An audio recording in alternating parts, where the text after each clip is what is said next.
Hello everyone, स्वागत है आप सभी का हमारे चैनल कंप्लीट स्मार्टली में।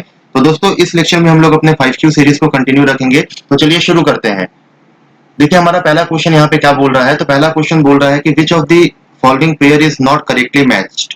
इनमें से कौन सा पेयर करेक्टली मैच नहीं है। तो यहाँ पे हमें ना ऑप्शन को बड़े ध्यान से देखना पड़ेगा। पहला क्या बोल रहा है, पार्टीशन ऑफ बंगाल। तो पार्टीशन ऑफ बंगाल हमें पता है कब हुआ था, 1905 में, 16 अक्टूबर 1905। और जब पार्टीशन ऑफ बंगाल हुआ था तो उस समय भारत के वाइसरॉय कौन थे, तो लॉर्ड कर्जन वाइसरॉय थे। सिमिलरली देखिए, formation of Muslim league. Formation of Muslim league ये भी हम लोगों ने डिस्कस किया था। ये कब हुआ था, 1906 में ही हुआ था। कहां पे बना था ये, तो ढाका में बना था। और जब मुस्लिम लीग का फॉर्मेशन हुआ था तो उस समय भारत के वाइसरॉय कौन थे, तो लॉर्ड मिंटो उस समय भारत के वाइसरॉय थे। अब देखिए, सूरत स्प्लिट, ये भी हम लोगों ने डिस्कस किया था कि सूरत स्प्लिट कब हुआ था, 1907 में। और इस सूरत स्प्लिट में बेसिकली हुआ क्या था, तो कांग्रेस जो है वो ऑफिशियली 2 ब्रांच में डिवाइड हो चुका था, मॉडरेट्स एंड एक्सट्रीमिस्ट के ब्रांच में डिवाइड हो गया था कांग्रेस। और इसी डिवीजन को हम लोग क्या बोलते हैं, इसी स्प्लिट को हम लोग क्या बोलते हैं, सूरत स्प्लिट, जो कि 1907 में हुआ था। अब ये फोर्थ ऑप्शन देखिए, transfer of capital from Calcutta to Delhi, 1911। अब देखिए 1911 का सिग्निफिकेंस क्या है, ये आपको पता है अभी। अब कि मैंने बताया था आप लोगों को कि 1911 में दिल्ली दरबार लगाया गया था। और इस दिल्ली दरबार में 2 इंपॉर्टेंट अनाउंसमेंट की गई थी। वो 2 इंपॉर्टेंट अनाउंसमेंट क्या था, तो पहला अनाउंसमेंट किया गया था कि कैपिटल शिफ्ट होगा फ्रॉम कलकत्ता टू दिल्ली। और सेकंड इंपॉर्टेंट अनाउंसमेंट क्या हुआ था यहाँ पे, कि जो पार्टीशन ऑफ बंगाल है ना, पार्टीशन ऑफ बंगाल को रिपील किया जाएगा।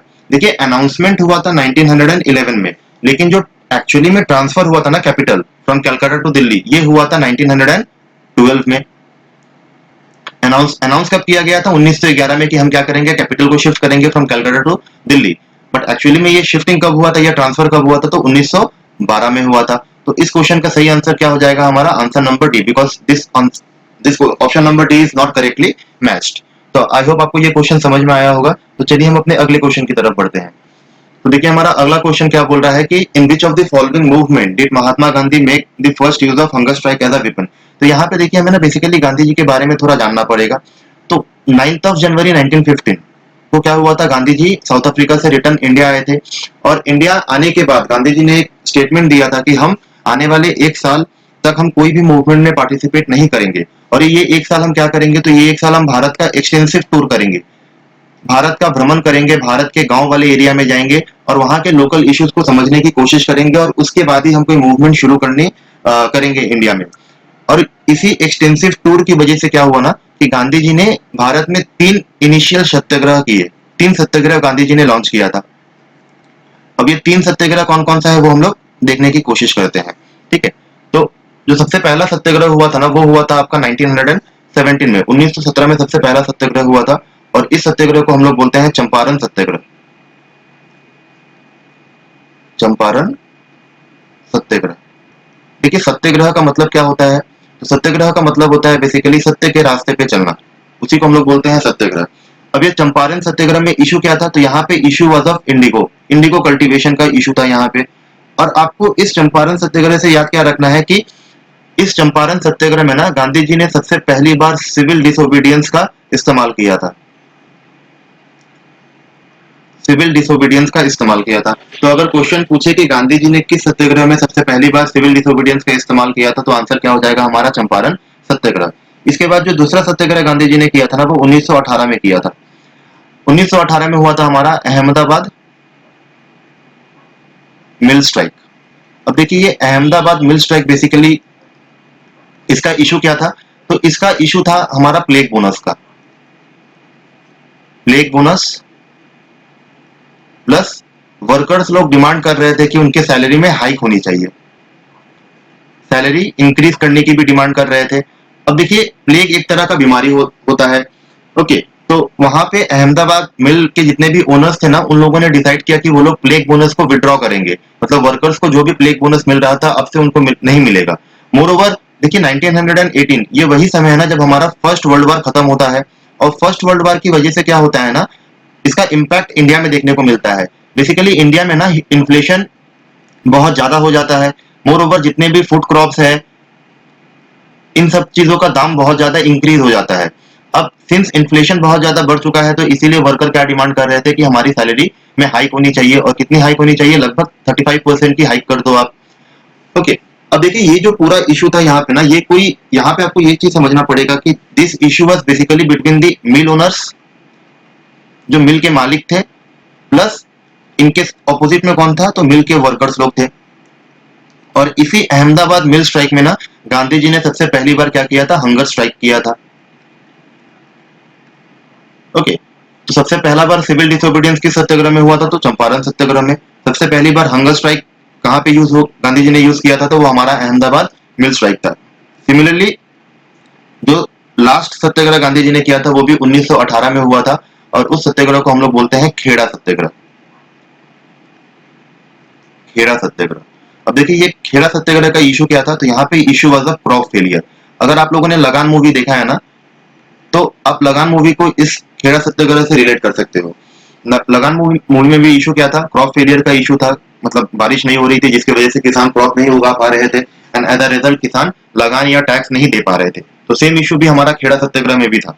ठीक है, बिकॉज ऑफ क्रॉप फेलियर जो खेड़ा के जितने भी किसान थे ना, वो लोग टैक्स नहीं पेमेंट कर पा रहे थे, लेकिन ब्रिटिश क्या बोल रही थी कि आपको टैक्स देना पड़ेगा। And as a result Gandhi ji ने क्या किया, यहाँ पे भी एक सत्याग्रह किया, जिसको हम लोग खेड़ा सत्याग्रह के नाम से जानते हैं। अब आपको यहाँ पे याद क्या रखना है कि इस खेड़ा सत्याग्रह में गांधी जी ने सबसे पहली बार नॉन कोऑपरेशन का इस्तेमाल किया था, असहयोग का सबसे पहली बार इस्तेमाल गांधी जी ने खेड़ा सत्याग्रह में किया था।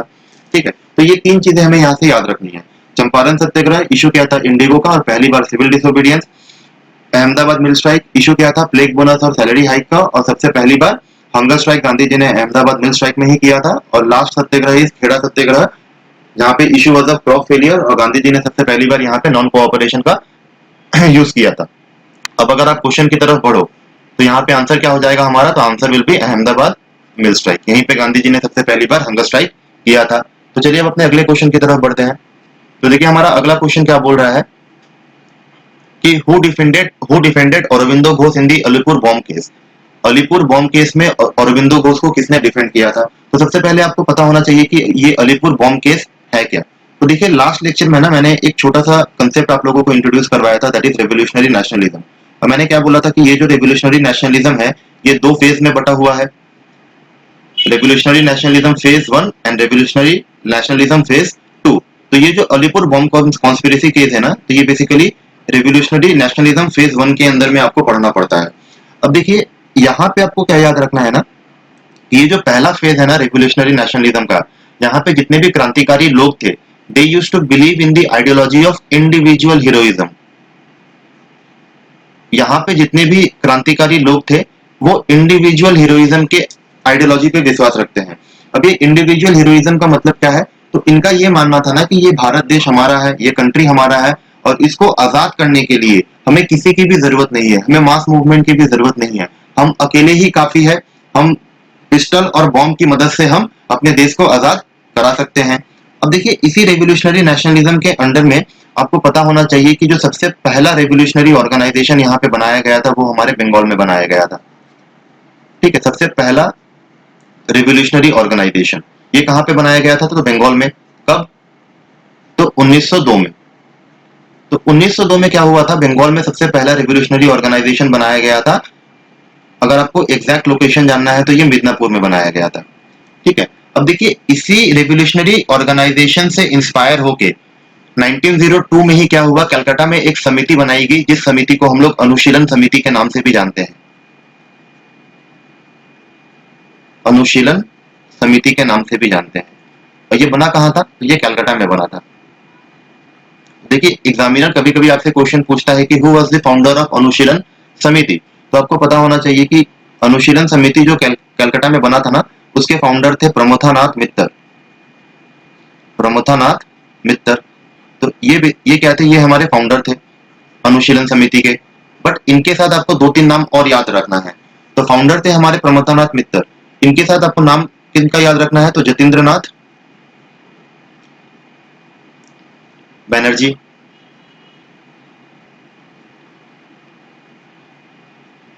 बरिंदर कुमार घोष,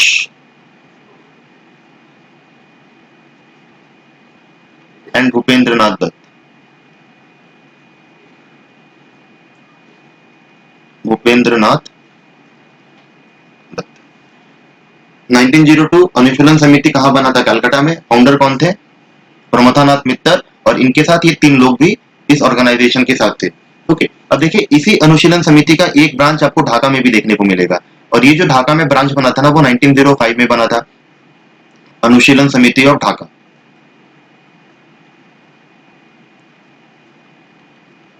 अब ये जो अनुशीलन समिति ढाका में बना था, इसके फाउंडर कौन थे? तो इसके फाउंडर थे हमारे पुलिन बिहारी दास। पुलिन बिहारी दास। ओके, और इसी अनुशीलन समिति का एक ब्रांच हमारा पटना में भी था।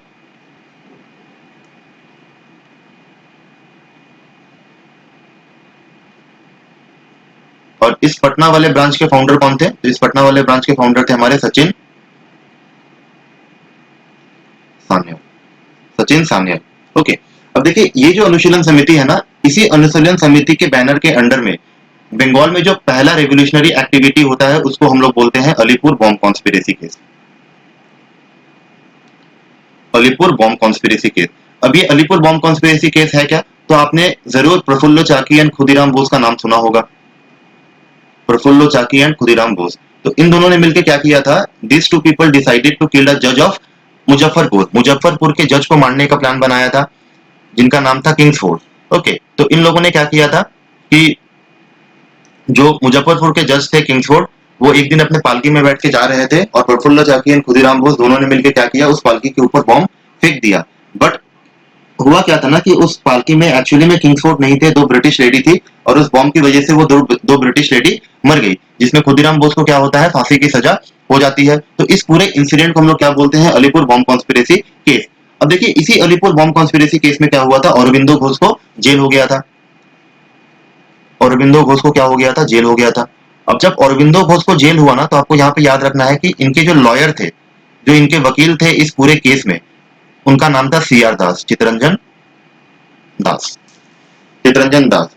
तो आई होप आपको यहाँ पे बहुत सारी जानकारी मिली होगी, और ये पर्टिकुलर क्वेश्चन आपको क्लियर हुआ होगा। तो अब अपने अगर हम क्वेश्चन की तरफ बढ़े, तो हमारा क्वेश्चन क्या बोल रहा है कि who defended Aurobindo Ghosh in the Alipur bomb case? तो देखिए अब आपको आंसर पता होगा, आंसर इज चितरंजन दास। इसी चितरंजन दास को हम लोग एक नाम से जानते हैं, इनको देशबंधु भी बोला जाता है। तो अगर आपको आपसे ये भी क्वेश्चन पूछे कि which among the following leader is known as was known as Deshbandhu, तो आंसर क्या हो जाएगा? चितरंजन दास। मोर ओवर देखिए ये जो पहला 2 ऑप्शन है ना, चितरंजन दास एंड मोतीलाल नेहरू, इन लोगों ने मिलकर क्या किया था? तो ऑन 1 जनवरी 1923, 1 जनवरी 1923 में चितरंजन दास और मोतीलाल नेहरू ने मिलकर क्या किया था? इन लोगों ने एक पार्टी बनाया था, और उस पार्टी का नाम क्या था? Swaraj party. Swaraj party.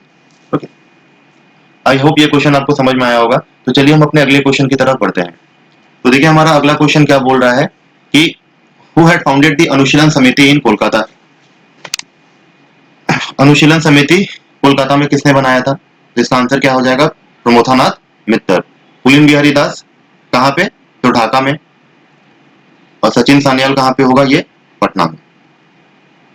Okay, चलिए अपने लास्ट क्वेश्चन की तरफ बढ़ते हैं। तो देखिए हमारा लास्ट क्वेश्चन क्या बोल रहा है। देखिए हमारा लास्ट क्वेश्चन क्या बोल रहा है यहाँ पे कि dyarchy in the provincial government was established bye. Dyarchy in the provincial government was established bye. कौन से एक्ट से डायरकी को इंट्रोड्यूस किया गया था? तो सबसे पहले आपको यहाँ पे डायरकी समझना पड़ेगा कि एक्चुअली में डायरकी है क्या। तो देखिए डायरकी का मतलब बेसिकली होता है डुअल गवर्नमेंट। डुअल गवर्नमेंट या rule of two. Rule of two. अब सवाल उठता है कि सर ये डुअल गवर्नमेंट या रूल ऑफ टू बेसिकली है क्या? तो देखिए इसको समझने के लिए ना आपको थोड़ा ब्रिटिश का एडमिनिस्ट्रेशन समझना पड़ेगा।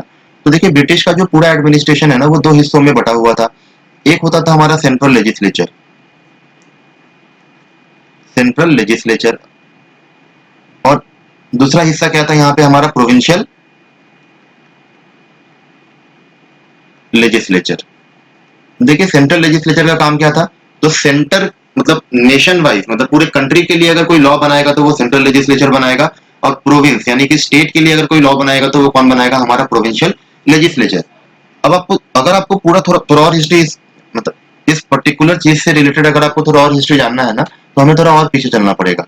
देखिए 1861 में क्या हुआ था? एक एक्ट पास हुआ था जिसको हम लोग इंडियन काउंसिल एक्ट ऑफ 1861 बोलते हैं।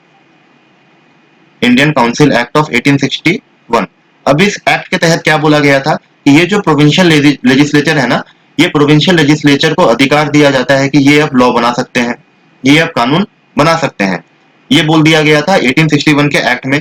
देखिए, लॉ बनाने का अधिकार दे दिया गया था, लेकिन किन सब्जेक्ट्स के ऊपर ये लॉ बनाएंगे ये क्लियर नहीं था कि कौन कौन से सब्जेक्ट के ऊपर प्रोविंशियल लेजिस्लेचर लॉ बनाएगा, ये क्लियर नहीं किया गया था। और बेसिकली इसी के वजह से क्या हुआ ना, बहुत बड़ा कंट्रोवर्सी चलता था between the central legislature and provincial legislature कि कौन से सब्जेक्ट में कौन लॉ बनाएगा। अब इस कंट्रोवर्सी को खत्म किया गया बाय द एक्ट ऑफ 1919, जिसको हम लोग मॉन्टेग्यू चेम्सफोर्ड रिफॉर्म के नाम से भी जानते हैं। मॉन्टेग्यू चेम्सफोर्ड रिफॉर्म, ठीक है, इस नाम से भी हम लोग जानते हैं। अब इस एक्ट में क्या किया गया ना, इस एक्ट में बोला गया कि जो एंटायर सब्जेक्ट है, वो एंटायर सब्जेक्ट को इन लोगों ने क्या किया, दो हिस्सों में डिवाइड कर दिया। ओके, मॉन्टफोर्ड रिफॉर्म 1919 से क्या किया गया था कि जितने भी सब्जेक्ट्स थे ना, उन सब्जेक्ट्स को क्या किया गया, दो हिस्सों में डिवाइड कर दिया गया। एक हो गया हमारा सेंट्रल सब्जेक्ट और दूसरा हो गया हमारा प्रोविंशियल सब्जेक्ट। प्रोविंशियल सब्जेक्ट, अब ये सेंट्रल सब्जेक्ट क्या है, तो सेंट्रल सब्जेक्ट बेसिकली वो सारे सब्जेक्ट होंगे जहां पे सेंट्रल लेजिस्लेचर लॉ बनाएगी, सेंट्रल लेजिस्लेचर लॉ बनाएगी।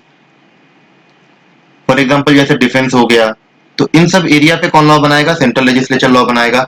अब गवर्नमेंट ऑफ इंडिया एक्ट 1919 से क्या किया गया, ये प्रोविंशियल सब्जेक्ट को फर्दर दो हिस्सों में डिवाइड किया गया।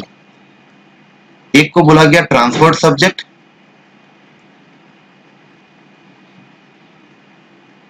और दूसरे वाले को बोला गया रिजर्व सब्जेक्ट।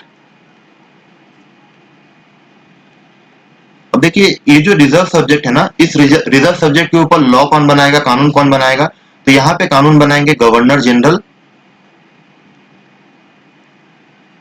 और उनके एग्जीक्यूटिव काउंसिल। और ये जो ट्रांसफर सब्जेक्ट है, इसके ऊपर लॉ कौन बनाएगा, तो यहां पे लॉ बनाएगा governor general plus ministers. Okay, तो रिजर्व सब्जेक्ट क्या है, reserve subject basically the most important subject, जो सबसे इंपॉर्टेंट सब्जेक्ट है ना, उसको क्या बोला गया, reserve subject. For example defence हो गया, लैंड रेवेन्यू हो गया, तो इन सब के ऊपर लॉ कौन बनाएगा, गवर्नर जनरल और उनके एग्जीक्यूटिव काउंसिल। और सिमिलरली ट्रांसफर सब्जेक्ट क्या है कि less important subject, for example education, health, sanitation, तो इसके ऊपर लॉ कौन बनाएगा, गवर्नर जनरल और उसके मिनिस्टर्स। तो इसी पूरे सिस्टम को प्रोविंशियल प्रोविंस में इसी सिस्टम को बोला गया क्या, डायरकी बोला गया। और ये जो डायरकी है, ये कौन से एक्ट से इंट्रोड्यूस किया गया था, तो गवर्नमेंट ऑफ इंडिया एक्ट 1919। अगर आप हम अपने क्वेश्चन की तरफ बढ़े तो यहाँ पे आंसर क्या हो जाएगा हमारा, एक्ट ऑफ 1919, जिसको हम लोग मॉन्टेग्यू चेम्सफोर्ड रिफॉर्म से भी नाम से भी जानते हैं। तो आई होप आपको ये लेक्चर समझ में आया होगा। अगर आपको हमारा लेक्चर समझ आ रहा है तो प्लीज हमारे चैनल को सब्सक्राइब कीजिए और इसको ज्यादा से ज्यादा शेयर कीजिए। मिलते हैं अपने अगले लेक्चर में, तब तक के लिए थैंक यू।